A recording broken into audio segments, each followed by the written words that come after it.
जय हिंद दोस्तों, कैसे आप सभी। आशा करता हूँ बहुत ही अच्छे होंगे। इस वीडियो में हम आपके लिए लेकर आए हैं प्रीवियस ईयर ग्रुप डी और एनटीपीसी में पूछे गए प्रश्नों को। चलिए वीडियो की शुरुआत करते हैं। अगर आप किसी अन्य एग्जाम की भी तैयारी कर रहे हैं तब भी यह वीडियो आपके लिए बहुत ही इंपॉर्टेंट है। चलिए वीडियो की शुरुआत करते हैं।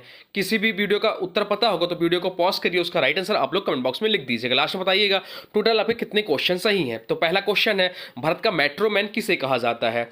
भारत का मेट्रो मैन किसे कहा जाता है, तो इसका जो राइट आंसर हो जाएगा वो हो जाएगा ऑप्शन सी, ई श्रीधरन। ई श्रीधरन को भारत का मेट्रो मैन कहा जाता है। चलते हैं अगले प्रश्न की ओर। अगला प्रश्न आपसे पूछा है, बाघ अभ्यारण्य सुंदरबन किस राज्य में स्थित है। बाघ अभ्यारण्य सुंदरबन किस राज्य में स्थित है, तो इसका जो राइट आंसर हो जाएगा वो हो जाएगा ऑप्शन बी, पश्चिम बंगाल। पश्चिम बंगाल में स्थित है सुंदरबन अभ्यारण्य। चलते हैं अगले प्रश्न की ओर। अगला प्रश्न आपसे पूछा है, संविधान के किस अनुच्छेद में निःशुल्क और अनिवार्य शिक्षा का प्रावधान है। संविधान के किस अनुच्छेद में निःशुल्क और अनिवार्य शिक्षा का प्रावधान है, तो इसका जो राइट आंसर हो जाएगा वो हो जाएगा ऑप्शन बी, 21A। 21 से इसका राइट आंसर हो जाएगा। चलते हैं अगले प्रश्न की ओर। अगला प्रश्न आपसे पूछा है, भारत में राष्ट्रीय खेल दिवस कब मनाया जाता है। भारत में राष्ट्रीय खेल दिवस कब मनाया जाता है, तो इसका जो राइट आंसर हो जाएगा वो हो जाएगा ऑप्शन ए, 29 अगस्त को भारत में राष्ट्रीय खेल दिवस मनाया जाता है। तो राइट आंसर हो जाएगा ऑप्शन ए, 29 अगस्त। चलते हैं नेक्स्ट क्वेश्चन की ओर। नेक्स्ट क्वेश्चन आपसे पूछा, भारत का पहला औद्योगिक नगर कौन सा है। भारत का पहला औद्योगिक नगर कौन सा है, तो इसका जो राइट आंसर हो जाएगा वो हो जाएगा ऑप्शन बी, जमशेदपुर में भारत का पहला औद्योगिक नगर है। चलते हैं अगले प्रश्न की ओर। अगला प्रश्न आपसे पूछा है, भारतीय संविधान में मौलिक कर्तव्यों को किस संशोधन के तहत जोड़ा गया। भारतीय संविधान में मौलिक कर्तव्यों को किस संशोधन के तहत जोड़ा गया, तो इसका जो राइट आंसर हो जाएगा वो हो जाएगा ऑप्शन ए, 42वां संशोधन के तहत जोड़ा गया। चलते हैं अगले प्रश्न की ओर। अगला प्रश्न आपसे पूछा है, भारतीय मानक समय इंडियन स्टैंडर्ड टाइम किस स्थान की समय रेखा पर आधारित है, तो इसका जो राइट आंसर हो जाएगा वो हो जाएगा ऑप्शन डी, मिर्जापुर। चलते हैं अगले प्रश्न की ओर। अगला प्रश्न आपसे पूछा है, संविधान में राजनीति के निदेशक तत्व जिसे डीपीएसपी भी बोलते हैं शॉर्टकट में, किस देश के संविधान से प्रेरित है, तो इसका जो राइट आंसर हो जाएगा वो हो जाएगा ऑप्शन सी, आयरलैंड देश से प्रेरित है। चलते हैं अगले प्रश्न की ओर। अगला प्रश्न आपसे पूछा है, चंद्रयान प्रथम मिशन किस वर्ष लॉन्च किया गया। चंद्रयान 1 मिशन किस वर्ष लॉन्च किया गया, तो इसका जो राइट आंसर हो जाएगा वो हो जाएगा ऑप्शन बी, 2008 में लॉन्च किया गया। चलते हैं अगले प्रश्न की ओर। अगला प्रश्न आपसे पूछा है, दैत्य शासन प्रणाली डुअल गवर्नमेंट सिस्टम की शुरुआत किसने की थी, तो इसका जो राइट आंसर हो जाएगा वो हो जाएगा रॉबर्ट क्लाइव इसका राइट आंसर हो जाएगा। ऑप्शन बी इसका राइट आंसर हो जाएगा। चलते हैं अगले प्रश्न की ओर। अगला प्रश्न आपसे पूछा, राष्ट्रीय विज्ञान दिवस किस वैज्ञानिक की खोज से जुड़ा है। राष्ट्रीय विज्ञान दिवस किस वैज्ञानिक की खोज से जुड़ा हुआ, तो इसका जो राइट आंसर हो जाएगा वो हो जाएगा ऑप्शन ए, सीबी रमन से जुड़ा हुआ है। और जो राष्ट्रीय विज्ञान दिवस मनाया जाता है 28 फरवरी को मनाया जाता है। इन्होंने जो खोज की थी रमन इफेक्ट्स की खोज की थी। चलते हैं अगले प्रश्न की ओर। अगला प्रश्न आपसे पूछा है, नाटो का मुख्यालय कहाँ स्थित है।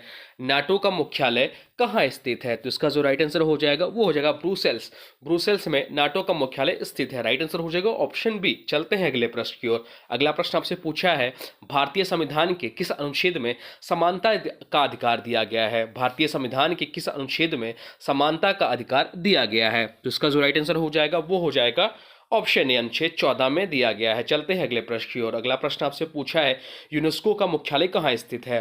यूनेस्को का मुख्यालय कहाँ स्थित है, इंपॉर्टेंट क्वेश्चन है, मार्क कर लीजिएगा। तो इसका जो राइट आंसर हो जाएगा वो हो जाएगा यूनेस्को का जो मुख्यालय है वह पेरिस में स्थित है। इसका राइट आंसर हो जाएगा ऑप्शन बी। चलते हैं अगले प्रश्न की ओर। अगला प्रश्न आपसे पूछा है, भारतीय संविधान में कितने मौलिक अधिकार दिए गए हैं। भारतीय संविधान में कितने मौलिक अधिकार दिए गए हैं, तो इसका जो राइट आंसर हो जाएगा वो हो जाएगा ऑप्शन बी, 6 मौलिक अधिकार दिए गए हैं। चलते हैं अगले प्रश्न की ओर। अगला प्रश्न आपसे पूछा है, किस तत्व को फूलों की आत्मा कहा जाता है। किस तत्व को फूलों की आत्मा कहा जाता है, तो इसका जो राइट आंसर हो जाएगा वो हो जाएगा ऑप्शन सी, नाइट्रोजन को फूलों की आत्मा कहा जाता है। तो इसका राइट आंसर हो जाएगा ऑप्शन सी, नाइट्रोजन। चलते हैं अगले क्वेश्चन की ओर। अगला क्वेश्चन आपसे पूछा है, प्रसिद्ध पुस्तक द डिस्कवरी ऑफ इंडिया के लेखक कौन है। प्रसिद्ध पुस्तक द डिस्कवरी ऑफ इंडिया के लेखक कौन है, तो इसका जो राइट आंसर हो जाएगा वो हो जाएगा ऑप्शन से, Jawaharlal Nehru the discovery of India के लेखक हैं। चलते हैं अगले प्रश्न की ओर। अगला प्रश्न आपसे पूछा है, नाभिकीय रिएक्टर में मंदक के रूप में किसका उपयोग किया जाता है। नाभिकीय रिएक्टर में मंदक के रूप में किसका उपयोग किया जाता है, तो इसका जो राइट आंसर हो जाएगा वो हो जाएगा ऑप्शन है ग्रेफाइट। चलते हैं अगले प्रश्न की ओर। अगला प्रश्न आपसे पूछा है, किस रंग की तरंग दैर्घ्य सबसे अधिक होती है। किस रंग की तरंग दैर्घ्य सबसे अधिक होती है, तो इसका जो राइट आंसर हो जाएगा वो हो जाएगा ऑप्शन है लाल रंग लाल रंग का जो तरंग दैर्घ्य होता है वह सबसे अधिक होता है। चलते हैं अगले प्रश्न की ओर। अगला प्रश्न आपसे पूछा है इलेक्ट्रॉन की खोज किसने की थी? इलेक्ट्रॉन की खोज किसने की थी? तो इसका जो राइट आंसर हो जाएगा वो हो जाएगा जे जे थॉमसन। जे जे थॉमसन ने इलेक्ट्रॉन की खोज की थी। राइट आंसर हो जाएगा ऑप्शन बी। चलते हैं अगले प्रश्न की ओर। अगला प्रश्न आपसे पूछा है भारतीय राष्ट्रीय कांग्रेस के प्रथम मुस्लिम अध्यक्ष कौन थे? भारतीय राष्ट्रीय कांग्रेस के प्रथम मुस्लिम अध्यक्ष कौन थे? तो इसका जो राइट आंसर हो जाएगा वो हो जाएगा बदरुद्दीन तैयब जी। बदरुद्दीन तैयब जी भारतीय राष्ट्रीय कांग्रेस के प्रथम मुस्लिम अध्यक्ष थे। चलते हैं अगले प्रश्न की ओर। अगला प्रश्न आपसे पूछा है भारत की सबसे पुरानी राजमार्ग योजना कौन सी है? भारत की सबसे पुरानी राजमार्ग योजना कौन सी है? तो इसका जो राइट आंसर हो जाएगा वो हो जाएगा grand trunk road. Grand trunk road जिसका निर्माण शेषा सूरी ने करवाया, यह भारत की सबसे पुरानी राजमार्ग योजना है। चलते हैं अगले क्वेश्चन की ओर। अगला क्वेश्चन है रासायनिक यौगिकों का पीएच मान 7 से कम होने पर यह किस श्रेणी में आता है? रासायनिक यौगिकों का पीएच मान 7 से कम होने पर यह किस श्रेणी में आता है? तो इसका जो राइट आंसर हो जाएगा वो हो जाएगा ऑप्शन ए, अम्लीय श्रेणी में आएगा। चलते हैं अगले प्रश्न की ओर। अगला प्रश्न आपसे पूछा है पंजाब केसरी के नाम से कौन जाने जाते हैं? पंजाब केसरी के नाम से कौन जाने जाते हैं? तो इसका जो राइट आंसर हो जाएगा वो हो जाएगा लाला लाजपत राय। लाला लाजपत राय पंजाब केसरी के नाम से जाने जाते हैं। चलते हैं अगले प्रश्न की ओर। अगला प्रश्न आपसे पूछा है भारतीय संसद में कौन सा सदन हाउस ऑफ पीपल्स कहा जाता है? भारतीय संसद के कौन से सदन को हाउस ऑफ पीपल्स कहा जाता है? तो इसका जो राइट आंसर हो जाएगा वो हो जाएगा लोकसभा को हाउस ऑफ पीपल्स कहा जाता है। इसे निम्न सदन भी कहा जाता है। चलते हैं अगले प्रश्न की ओर। अगला प्रश्न आपसे पूछा है सबसे अधिक इलेक्ट्रोनेगेटिव तत्व कौन सा है? सबसे अधिक इलेक्ट्रोनेगेटिव तत्व कौन सा है? तो इसका जो राइट आंसर हो जाएगा वो हो जाएगा फ्लोरीन। फ्लोरीन जो है सबसे अधिक इलेक्ट्रोनेगेटिव तत्व होता है। ध्यान रखिएगा, इंपॉर्टेंट मार्क कर लीजिए ग्रुप डी एग्जाम के लिए। चलते हैं अगले क्वेश्चन की ओर। अगला क्वेश्चन आपसे पूछा है कौन सा तत्व स्टेनलेस स्टील की जंग से बचाने की मदद करता है? कौन सा तत्व स्टेनलेस स्टील को जंग से बचाने की मदद करता है? तो इसका जो राइट आंसर हो जाएगा वो हो जाएगा क्रोमियम। क्रोमियम इसका राइट आंसर हो जाएगा ऑप्शन सी। चलते हैं अगले प्रश्न की ओर। अगला प्रश्न आपसे पूछा है किस धातु का गलनांक सबसे अधिक होता है? किस धातु का गलनांक सबसे अधिक होता है? तो इसका जो राइट आंसर हो जाएगा वो हो जाएगा टंगस्टन। टंगस्टन का जो गलनांक है वह सबसे अधिक होता है। चलते हैं अगले प्रश्न की ओर। अगला प्रश्न आपसे पूछा है भारत का पहला लोकपाल कौन बना?